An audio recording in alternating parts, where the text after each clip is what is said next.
So you want to learn how to carry on Invisible Woman. Well, you've come to the right place. My name is Abby. Welcome to the video. I'm not going to waste any of your time. Let's get straight into Invisible Woman's kit and then start talking about how to carry on her. First off, here is Susan Storm. She looks absolutely gorgeous. We're going to pick her and go straight into the training range. Pressing the F1 button is going to allow us to see her kit. Now, there's a lot of word vomit, and I'm going to do my best to break it down and simplify it so it's easier for you to understand. First off, Susan Storm's left click is used to damage enemies and can heal your allies. And just think of it as a Moon Knight boomerang, because that's pretty much what her left click does. So watch this.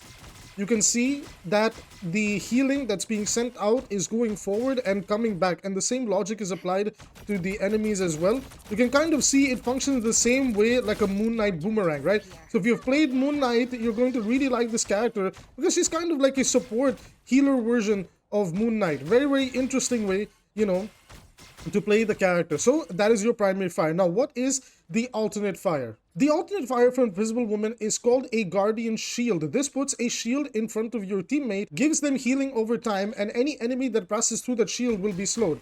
So, as you can clearly see, when I give them the shield, they start getting a little bit of healing. So the best way to really burst heal your tanks, your DPS, is to put the shield in front of them and start healing. Now, the shield doesn't have a lot of HP, so it's very easy to burst down. So be careful with how you use it, because if the shield does get bursted down, you can see it has about 275 HP.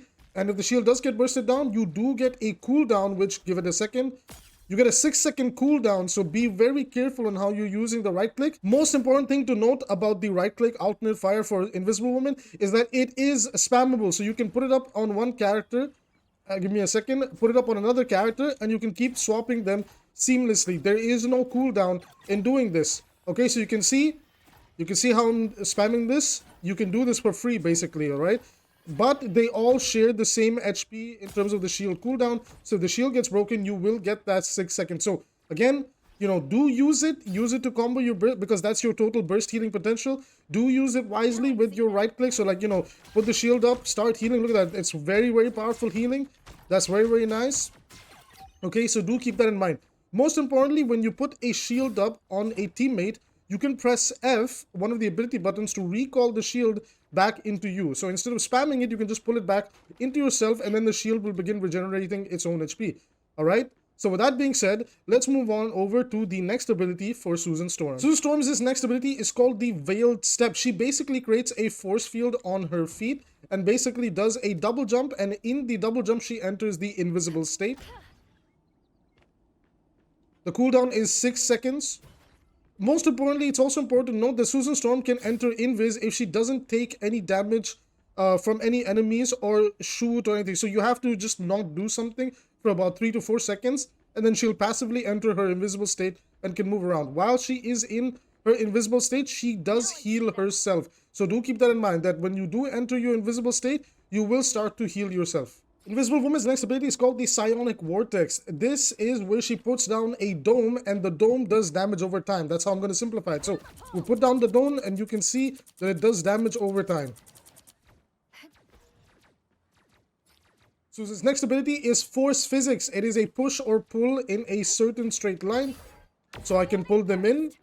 As you can see, I've pulled them in, and we're just going to have to wait out the cooldown. And obviously now I push them forward. And you can actually confirm kills with this too, because it does do damage and it does cleave through enemies. Almost all her abilities are AoE, which is insane to think about.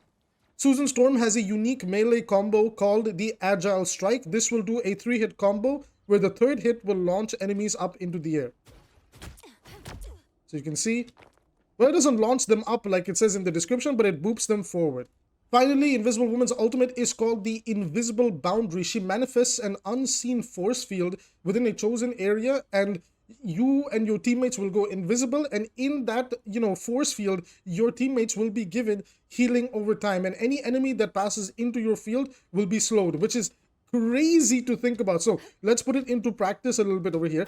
Actually, we know it's going to heal the teammates, so I might as well just try to get up here and show you guys the slow. All right, well, I can probably do the slow here. Look at this. Well, I missed. So you can see the bot gets slowed quite a bit.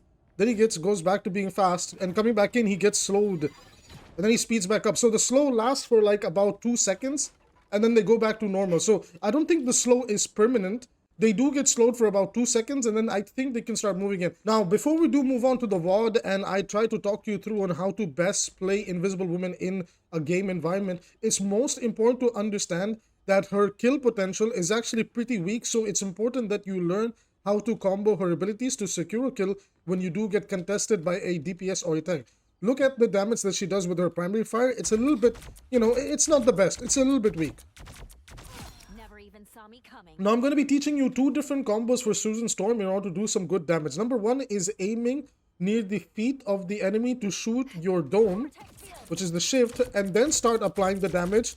So you have more burst damage potential that can happen in a duel. Most importantly is the second combo. This is going to require you to combo everything together. It's going to be a little bit risky, but I will show you a third variation of a combo in a moment. The first thing you're going to do usually when a target is approaching you is you're going to be the one to, like, you're going to be a little bit more proactive here. You're going to activate your pull, and you're going to pull the target to you. Then you're going to drop your dome and start applying the primary fire pressure to confirm the kill. So the combo would look something like this. So you can see there's a lot, that's a lot of high burst damage that she can be doing, combining all her abilities together to secure a kill. That does mean that in the following team fight, if you are trying to help your friends, your cooldowns will be down, but they come back relatively fast enough. So it's not a bad idea to understand how to do this combo. Now there's a third variation to this combo, but before I talk about the third variation of the combo, you must understand how her melee attacks work. So what you can do is when you shoot out your one primary fire, it does come back to you. As that primary fire goes out and comes back to you, you can slide in the melee attacks in order to do more burst damage. So here we go.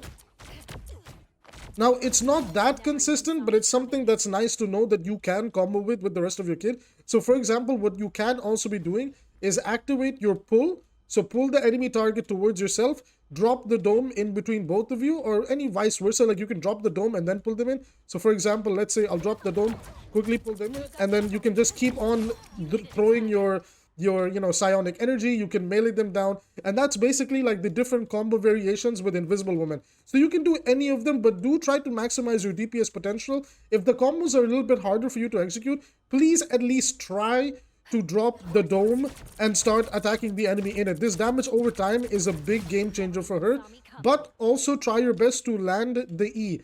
All right, so the pull or the push, that's very important because it does do some really good burst damage. So check this out. Look at that. That's a decent burst damage combo, and then comboing with the rest of your abilities, you have some really high damage potential.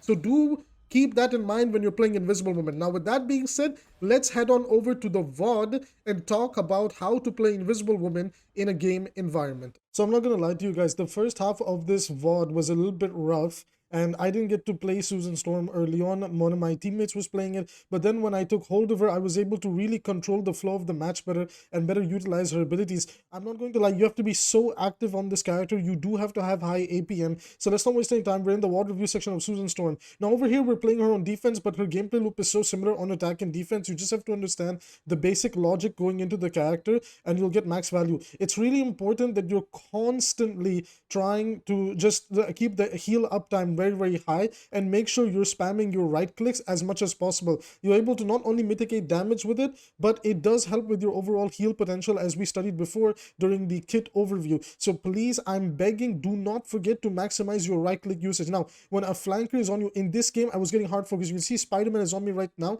I do entice the duel here and there, and most importantly, I do try to use my shift, the dome, I don't know what else to call it, the dome, to maximize potential to apply damage too. Now over here, the Hulk starts focusing me down as well. This game, I've been getting isolated. I've been getting pushed back by a lot of the flanking tanks, a lot of the dive characters, and sadly my team seems to give them attention very late. You can see the Hulk is so adamant of beginning to be, but this is where I really like that this actually happened in the game, because I know a lot of support players complain about being dived, so I'm showing you how to respond to different dives. Look at this. I fended off the Spider-Man before, then the Hulk came, then the Spider-Man came, and now the Reed Richards is in. So I'm being given so much attention, right? And this is where you have to just keep, like, stay calm, keep your healing uptime high, look out for your teammates, pray to God they kind of peel for you, but don't forget how you win these duels. When you are getting pushed back, it is important to use your shift and your E for yourself. Use your E to push the enemy away, and use your shift to apply a dome underneath you, so anybody that jumps onto you will take the damage over time from the dome. Now you can experiment, because the dome, it's like a 12-second cooldown. You can experiment by throwing it in, like, during team fights, or some moments where before a team fight is started, you can throw it into the enemy front line and try to keep applying pressure to them, which you can see me doing here and there. But more often than not, like, as I was experimenting with different ways I could use the shift, really the best way to use her shift, because it's mostly just a tool to apply damage, you really do just want to use it for yourself, right? So the healing is all in left and right click, her primary and alternate fire, and then the shift and your E, you really want to look at the situation and use it accordingly. More often than not, your shift is going to be used, like the dome is going to be used for yourself to stay alive against the flankers in the game, against people that are trying to focus you down. Yes, before a team fight starts, you can definitely experiment by throwing it into the enemy to get some chip damage, but if you really want to hold that shift for yourself, the dome for yourself, then I would recommend that go for it, because later on into the game, while I was experimenting with throwing it in front and seeing if it can help create pressure damage, I realized, you can see over here, I put the dome down for myself, realizing that Spider-Man and Reed are in, the backline where me and Mantis are. So it's really important for me to force that. And also, advice to you, if you're playing with an invisible woman, keep an eye out for her dome. You as another support can walk into that dome with her, apply that damage over time, and most importantly, like that Mantis over there, she can stay in the dome and sleep people and also do her damage. So it's a way that, we can keep each other alive and keep pressure coming in onto the flankers and tanks that are walking in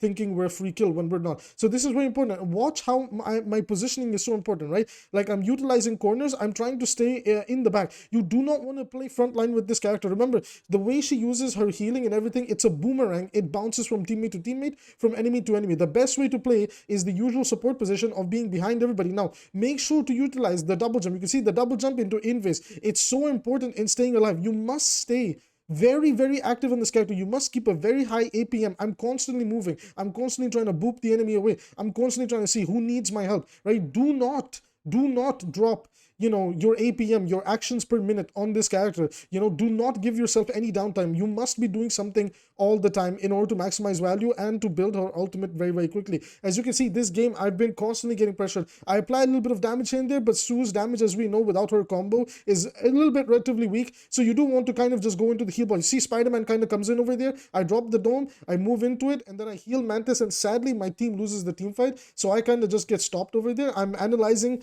through spectating my teammates, what do we need to do to kind of win this game. The game's on its last few minutes. All right, so my Mr. Fantastic actually gets a pick over there, and I'm closing in on the invisible boundary, which is my ultimate, right? So this is going to be the game-changing way to win this game. So I'm going to walk in on my Strange, barrier him, heal him, start positioning forward, put up that invisible boundary. Strange uses his ultimate, and now we can control the game. I'm spamming my right clicks, my left clicks, keeping that shield, both the healing combos going. I'm trying to now, because we have a few picks, I'm trying to use my shift, my dome, a little bit more aggressively to put more damage. Now my teammates are contesting Punisher, and I give them that shield to tank the damage against the Punisher. Let me just rewind real quickly to show you guys, what that looks like. This is a very nice strat. You can see over there my Strange is taking a lot of damage, so I put the barrier up in front of him so he can tank the damage, and my team is able to work on tearing down that Punisher. Also, relatively speaking, you can also use this to benefit your own Punishers as a Susan Storm, but because how much you're going to be using this thing as a complement to your healing, as a combo to your healing, it is so important that you do want to use the right clicks as proactively as possible. So everybody, that's going to be it for Susan Storm. Let me know what you think about her down below. This was just a basic guide. As always, usually my best guys are meant to be a little bit more introductory level, and then we're going to get into the advanced tips and tricks in a future video. So here we are in another game with Susan Storm. Now just give me a second. This is the enemy Susan Storm. There I am. Okay, so again, the most important thing that you're watching for is maintaining good positioning. When to use your shift is crucial. Use it defensively to ward off flankers, and maximize your healing uptime with the left and right click combos. This is going to be very crucial to winning as many team fights as possible. The enemy are now walking in, so I'm just trying to keep an eye out for my support. I had my ultimate over there, used it to get this team fight started. Make sure it goes in our favor. Kind of keeping an eye at this Reed over here, but I'm not going to prioritize damaging him. I do very, very little damage without the initial burst combo. So I'm just going to make sure I can keep Adam alive and apply pressure to the enemy team. Always maximizing my shift. Always using my shift when it's off cooldown in a team fight. Over here, I took out the Black Panther, helped my team again. Maintaining good positioning, using my psionic pull and push to just, you know, control the enemy positioning. So the Reed is just kind of getting away. No, like, you know, I can pressure him. He's all by himself. I can kind of take a little bit, you know, more aggressive deals. But now we're just in the waiting phase. So because my tanks don't want to push up, it's okay because, you know, I was mostly like playing in quick play and things. I'm just going to position myself a little bit better to where, you know, I can survive. So the Spider-Man comes in. I don't know how he doesn't kill me over there. I did put up the damage over time field, but he was able to, you know, because Spider-Man carries momentum, he moves over to the left. And sadly, there was a great follow-up from the enemy team as well. So I kind of died, which is okay. You're like, there's going to be cases where you will be caught off guard. It's not like Susan has a lot of like personal self-sustain. So it's really important to be sure that you're using your double jump smartly, because when you're in invis, you do heal yourself. And your shift is, again, I'm over exaggerating it quite a bit, but it's really important to get it right. Now the Spider-Man tries to go after my Adam Warlock. I do look out for him, and I just keep spamming. Like, I keep trying to constantly put new barriers up. Now this one was a bit on me. I would say I overextended over here, but that was because I was trying to give a barrier to my Hela. I didn't know if I could interact with the Hela ultimate or not. So it does seem like you can't barrier Hela while she's in her ult. That would be kind of broken if you could. So just kind of like helping my team push in. Sadly, I just almost got my ult, but it's okay because the silo cult only took out one person. I don't necessarily need to waste my ultimate over here. Just maintain good positioning, keep my teammates alive. We're pretty much just exclusively playing around the point. And that's okay because we're playing Groot and Penny Parker, and they're all about just controlling space. So while I am a little bit anxious that the enemy can kind of just push in and do whatever they want, if we can just hold the space down, we will win. So over here, I try to apply pressure with the shift and just try to, you know, see if we can help confirm a kill. I use my ult here to keep my teammates alive. Sadly, I realized it's only me and one more other person, but then Groot comes back. So that actually helps us just win this fight as well.